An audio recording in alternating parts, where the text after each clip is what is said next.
This example converts a 12-volt power source to an output of 5 volts with a 2 amp load. The switching frequency is selected at 400 kilohertz. The current ripple will be limited to 30% of maximum load. Here is the schematic for the buck converter for which we will select component values. In this example, either a P-channel or an N-channel MOSFET may be used.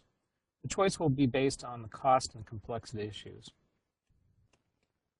Starting with the basic equation for current flow through an inductor, V equals L di dt, we rearrange the terms to calculate L so that L equals V dt di. For the design example, the calculated inductor value is 12 microhenries. From a catalog, we can select a 12 microhenry 3 amp inductor that has a resistance of 0.037 ohms. The power dissipated due to copper losses is I of the load squared times the ESR. Here it is 0.15 watts. Note, the benefit information on core loss characteristics are often difficult to find. The voltage ripple across the output capacitor is the sum of the ripple voltages due to the effective series resistance, the voltage sag due to load current that must be supplied by the capacitor as the inductor is discharged, and the voltage ripple due to the capacitor's effective series inductance. The ESL specification is usually not specified by the capacitor vendor. For this example, we will assume that the ESL value is 0.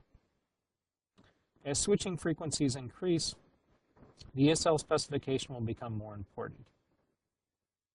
The equation shown here shows that we are solving an equation with multiple unknowns, ESR, C, and ESL.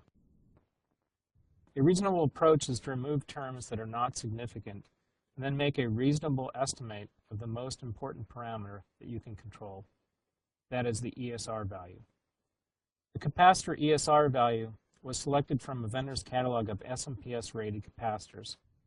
Given the ripple current and target output voltage ripple, an ESR value of 0.030 ohms was selected from a list of capacitors rated for 0.6 amp ripple current. Now we will calculate the required capacitance of the output capacitor given the desired output voltage ripple defined as 50 millivolts. The term in the equation the denominator shows that the capacitor's ESR rating is more important than the capacitance value. If the ESR is too large, the voltage due to the ripple current will equal or exceed the target output voltage ripple. We will have a divide by zero issue, indicating that an infinite output capacitance is required. If a reasonable ESR is selected, then the actual capacitance value is reasonable. An electrolytic capacitor with the required ESR has a capacitance of 1200 microfarads, which easily meets the minimum requirements. There are specialty polymer electrolytic capacitors with 47 microfarad and an ESR of 0.025 ohm that are much smaller but cost more.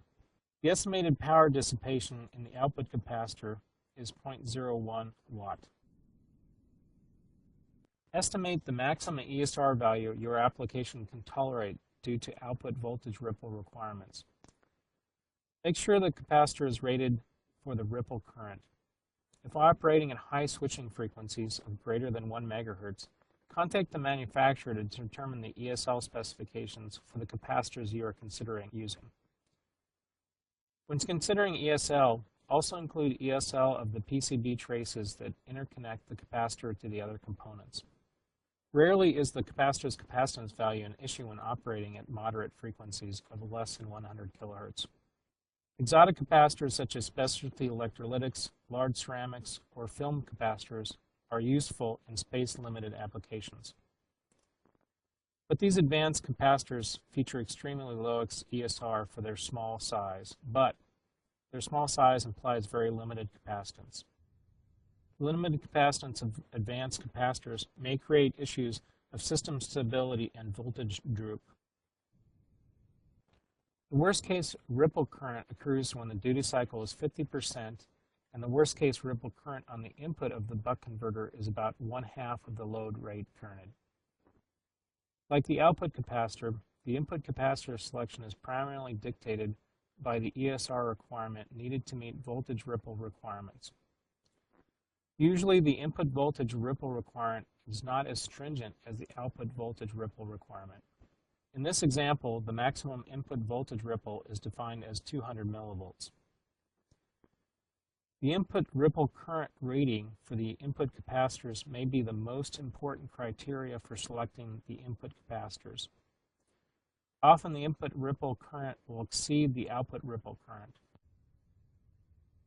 A 16-volt 470 microfarad electrolytic capacitor that meets the ESR and ripple current requirements is chosen for this example. The estimated power dissipation in the input capacitor is I ripple squared times ESR, which equals 0.12 of a watt. The diode's average current is equal to the load current times the portion of the time the diode is conducting. The time the diode is on is 1 minus the duty cycle.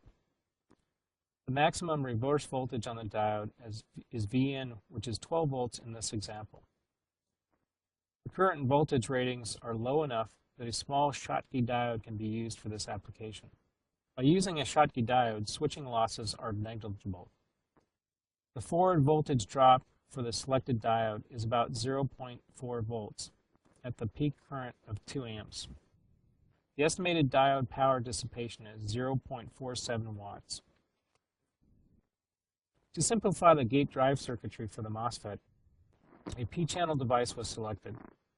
An N-channel device would require a gate drive circuit that incorporates a method to drive the gate voltage above the source. The cost of a level translator and charge pump will outweigh the savings of using an N-channel device versus using a P-channel device. A 20-volt MOSFET was not selected because the available devices in the catalog had maximum gate-to-source voltage ratings of only 12 volts. With a 12-volt input voltage, the applied gate volts might exceed the device specifications. If a 20-volt MOSFET was used, it would be a good design practice to incorporate a voltage clamp in the gate driver circuit. Here, a 30-volt device was selected on the basis of the 20-volt gate-to-source specification. The device current rating is more than necessary, but the low RDS on specification minimizes temperature rise. Most small surface mount packages have thermal resistance of about 50 degrees Celsius per watt. With a calculated power dissipation of 0.3 watts, the MOSFET should experience a temperature rise of only 15 degrees C. This buck converter design example has a calculated efficiency of 90.5%. The diode losses represent almost 1/2 of the total losses. If the diode's forward voltage drop can be lowered, the converter's efficiency can be raised. This buck converter design example is called an asynchronous buck converter because the diode commutation, switching, is independent of the MOSFET switching.